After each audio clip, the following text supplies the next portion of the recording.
ತಾಲೂಕಿನ ತಲ್ಲೂರು ಗ್ರಾಮದ ತಾಂಡಾದಲ್ಲಿ ಶ್ರೀ ಟಕರಿ ಬನಕಿ ದೇವಿ ನೂತನ ದೇವಸ್ಥಾನ ಉದ್ಘಾಟನೆ ಹಾಗೂ ದೇವಿ ಮೂರ್ತಿ ಪ್ರಾಣ ಪ್ರತಿಷ್ಠಾಪನೆ ಕಾರ್ಯಕ್ರಮವನ್ನು ದೇವಸ್ಥಾನ ಸಮಿತಿ ವತಿಯಿಂದ ಅದ್ದೂರಿಯಾಗಿ ನೆರವೇರಿಸಲಾಯಿತು. ಶುಕ್ರವಾರ ಗ್ರಾಮದ ಶ್ರೀ ಗುರು ಸೇವಾಲಾಲ್ ವೃತ್ತದಿಂದ ಪ್ರಮುಖ ರಸ್ತೆಗಳ ಮೂಲಕ ಶ್ರೀ ಟಕರಿ ಬನಕಿ ದೇವಿ ದೇವಸ್ಥಾನದವರೆಗೆ ದೇವಿಯ ಮೂರ್ತಿಯನ್ನು ಭವ್ಯ ಮೆರವಣಿಗೆಯಲ್ಲಿ ನಡೆಯಿತು. ಮೆರವಣಿಗೆಯಲ್ಲಿ ಸಾವಿರಾರು ಮಹಿಳೆಯರು ಸಾಂಪ್ರದಾಯಿಕ ಉಡುಪು ಧರಿಸಿ ಹಾಡು ಹಾಡುತ್ತಾ ಹಾಗೂ ನೃತ್ಯ ಮಾಡುತ್ತಾ ಸಂಭ್ರಮದಿಂದ ಪಾಲ್ಗೊಂಡರು. ಕಾರ್ಯಕ್ರಮಕ್ಕೆ ಯಲಬುರ್ಗಾದ ಮುರಡಿ ಮಠದ ಶಿವಾಚಾರ್ಯ ಶ್ರೀ ಬಸವಲಿಂಗೇಶ್ವರ ಸ್ವಾಮೀಜಿ, ಸಮಾಜದ ಧರ್ಮಗುರು ಹೇಮಗಿರಿ ಶ್ರೀ ಗೋಸಾಬುವ, ವೇದಮೂರ್ತಿ ಅಂದಯ್ಯ ಹಿರೇಮಠ್ ತಲ್ಲೂರು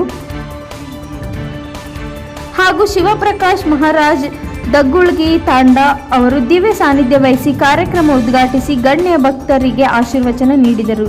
ತಲ್ಲೂರು ತಾಂಡ ಸಮಾಜದ ಮುಖಂಡರು, ತಾಲೂಕು ಬಂಜಾರ ಸಮಾಜದ ಅಧ್ಯಕ್ಷರು ಹಾಗೂ ದೇವಸ್ಥಾನ ಸಮಿತಿ ಅಧ್ಯಕ್ಷರಾದ ಸೀನಪ್ಪ ನಾಯಕ್ ಅವರ ನೇತೃತ್ವದಲ್ಲಿ ಕಾರ್ಯಕ್ರಮ ನಡೆಯಿತು. ದೇವಸ್ಥಾನ ಸಮಿತಿ ಸದಸ್ಯರಾದ ರಾಮಪ್ಪ ನಾಯಕ್, ರಂಗಪ್ಪ ರಾಥೋಡ್, ಮುತ್ತಪ್ಪ ರಾಥೋಡ್, ಹನುಮಪ್ಪ ಪೂಜಾರ್, ಅಚ್ಚಪ್ಪ ನಾಯಕ್, ಜ್ಯೋತಿ ನಾಯಕ್ ಸೇರಿದಂತೆ ಬಂಜಾರ ಸಮಾಜದ ಸರ್ವ ಮುಖಂಡರು, ಗುರು ಹಿರಿಯರು, ಮಹಿಳೆಯರು, ಯುವಕರು ಹಾಗೂ ಸುತ್ತಮುತ್ತಲಿನ ಸಮಾಜ ಬಾಂಧವರು ಹೆಚ್ಚಿನ ಸಂಖ್ಯೆಗಳಲ್ಲಿ ಭಾಗವಹಿಸಿ ಕಾರ್ಯಕ್ರಮವನ್ನು ಯಶಸ್ವಿಗೊಳಿಸಿದರು.